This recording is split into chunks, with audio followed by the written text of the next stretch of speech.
Whilst I might not agree with all the prices that the Fantasy Premier League have given players in this Fantasy Premier League season now the game has launched, there are still some great value players to be had for your FPL sides.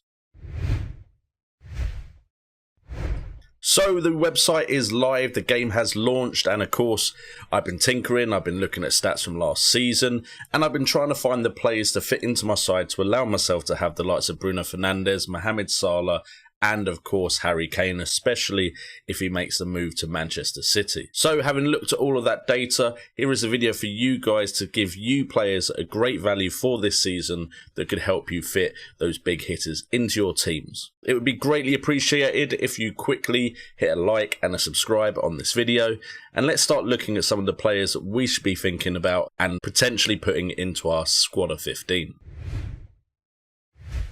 So we start off with Ollie Watkins from Aston Villa, now priced at 7.5 million. And I think if you were going to name someone from last season as Mr. Consistency, Ollie Watkins would definitely be in the running for that title, because for a player just joining the Premier League with Aston Villa, he managed to get 165 points, and a lot of it was through single returns in regular game weeks.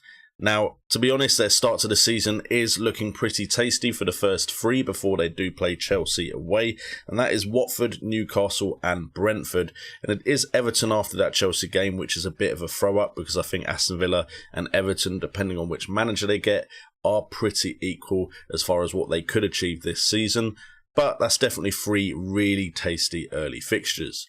He managed 14 goals and 9 assists in the last season, with a non-penalty expected goals at 15.27 and expected assists at 8.22, with expected points actually higher at 192.9. Now, the thing with Ollie Watkins is he has Jack Grealish behind him, and of course, when Jack Grealish plays in that Aston Villa side, then Watkins is going to have some great supply. But they've also added Buendia from Norwich, who could also do the exact same thing, create lots of chances for Ollie Watkins.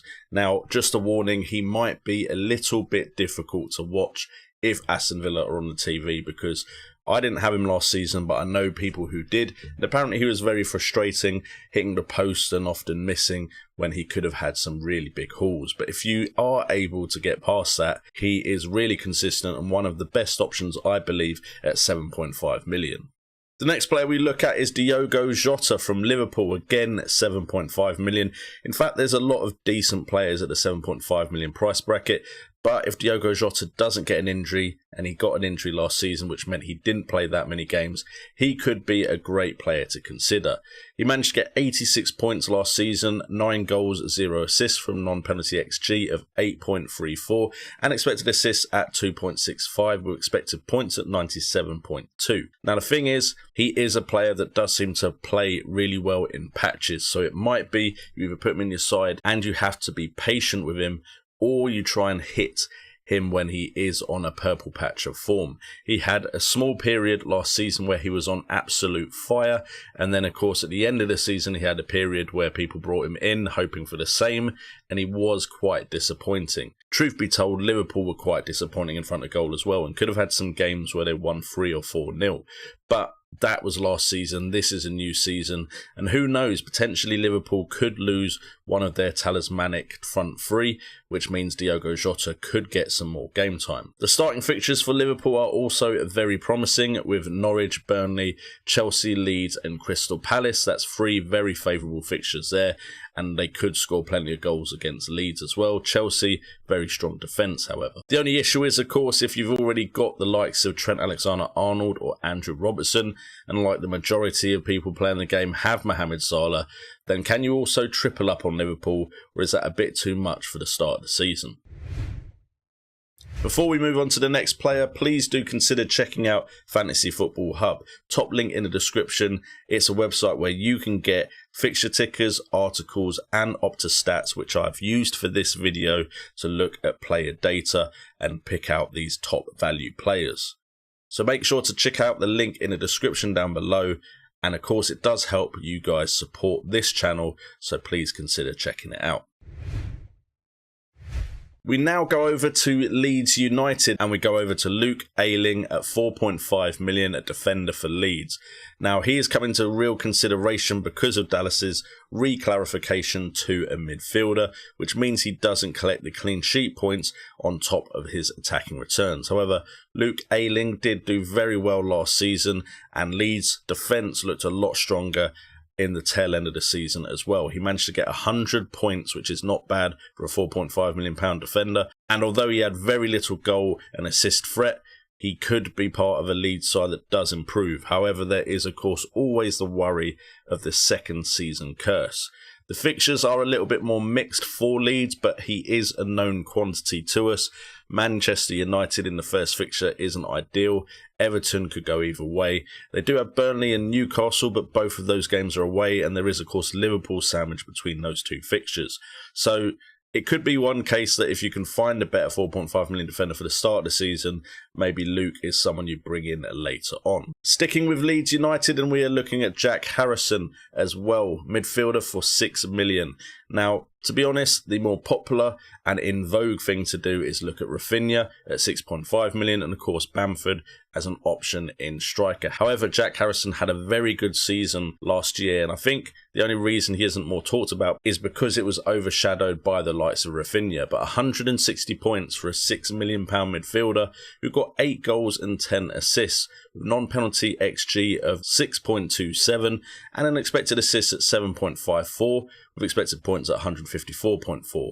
Fixtures exactly the same as AYLING, but Harrison, if he does go back to Leeds, he was on loan from Manchester City, but there is a good chance, I feel, Jack Harrison could go back to Leeds United. If he does go back there, known player, known manager at a known club, I definitely like the look of Jack Harrison. We now go to Newcastle United, not exactly a team I thought I'd be looking for players from if you asked me early enough in this year. However, Newcastle did improve a lot under Steve Bruce near the tail end of the season, and Callum Wilson, when he played, was scoring quite regularly. We can just look at his stats to see that, and we got to remember that he was injured for a lot of the season. Now, he got 134 points from 12 goals and 6 assists, with non-penalty XG at 8.1 and expected assists at 3.78.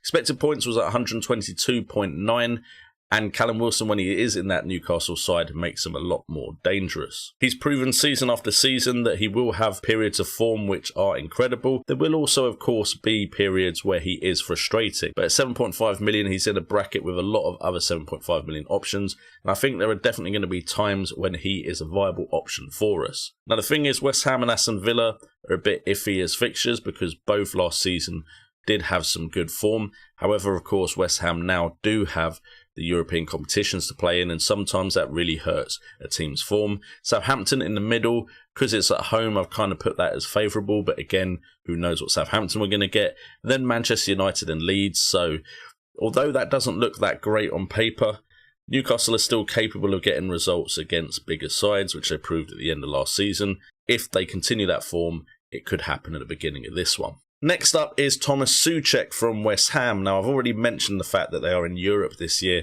so I'm not too sure about how many West Ham players to go for because of that. We do have certain positions where we are quite stacked, so that might help compared to previous seasons when we got into Europe. But SOUCEK was a revelation last year at a very cheap price. Now, to be honest, he's still a significantly cheap price at 6 million, and he managed to get 147 points last season when his expected points was 163.3. Those points consisted of 10 goals and 2 assists from non-penalty XG of 7.89 and expected assists of 3.75.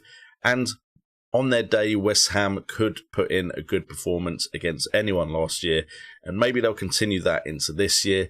It is a bit hit and miss with those early fixtures, but Newcastle away, Southampton away are fixtures they could do well in. And of course, they could host teams like Leicester and even Manchester United and maybe pull something out the bag. And then, of course, there is that tasty Crystal Palace home fixture, slap bang in the middle. Speaking of Leicester City, we now move on to WESLEY FOFANA, who for some reason is marked down as 4.5 million. Now, I'm not sure exactly why FPL have priced him at this price, because in Leicester City's defence, if Leicester City have good fixtures, I think FOFANA is definitely a heavy consideration for all our FPL sides. We could go over the data, but to be honest, you're really going to Leicester for the clean sheets when they have fixtures like Wolves at home, Norwich away and Brighton Hove Albion away. West Ham away could also see a clean sheet. You'd probably think Man City is the game where they'll concede in, but of course he's 4.5 million, so you could bench him for game week 4. He's not the most exciting pick because he isn't a fullback, and to be honest, FOFANA hasn't shown much as far as attacking returns, although he did get 1 assist. But at 4.5 million, until we have a better idea of who the next John Lundstrom or Stuart Dallas could be, potentially FOFANA is a good placeholder till we know a little bit more about some of the promoted sides. Shout out also to Luke Thomas, because if he manages to get a starting berth in that Leicester City side, he is also 4.5 million and is probably a little bit more exciting than Wesley Fofana. Sticking with Leicester City, and we move on to KELECHI IHEANACHO, another 7.5 million forward. We are absolutely spoiled for mid-price forwards this season. Now, KELECHI IHEANACHO didn't have a great start to this season, but the end of his season was absolutely spectacular, and he was in the kind of form we have never seen him in before. Even when I'd taken him out my side because the fixtures had got a little bit more difficult for Leicester City, he still was scoring goals for them. And you'd have to think that they are motivated to try and get Champions League this season, considering they spent so much of the last 2 seasons in the top 4 and failed to get Champions League both times. The fixtures are the exact same, and to be honest, at that 7.5 million price, it makes him a little bit more favourable than Jamie Vardy. However, there is of course a concern with the likes of Harvey Barnes, who was injured at the end of last season, that IHEANACHO may lose his starting place. But with the form he showed, I can't really see Brendan Rodgers dropping him. Before we move on, there is of course plenty of other 7.5 million strikers or around that price. You've got the likes of Wood, you've got Antonio, Bamford's a little bit more expensive, Raul Jimenez, the list goes on and on. Dominic Calvert-Lewin is another one, but these are the ones that have stood out to me because of their form from last season. And then finally we end on another £4.5 million defender, and that defender is TARIQ LAMPTEY. Now, TARIQ LAMPTEY unfortunately got injured for a lot of last season, but he did start the season looking like a very promising £4.5 million defender. He only got 35 points in that period of time, but he got 3 assists and 1 goal, and it was at a time when Brighton weren't keeping as many clean sheets as they did near the end of the season.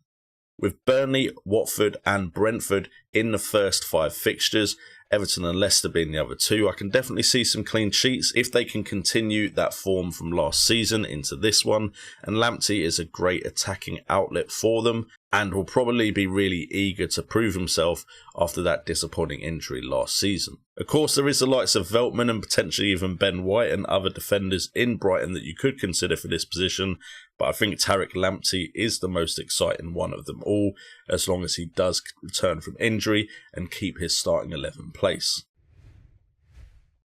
Anyway guys, that is it for this video, so let me know what you thought of the players that I have suggested to you guys today, and let me know of players that you would have put in your top 9 if you were making a list of top 9, and if there was any glaringly obvious people that I have missed out.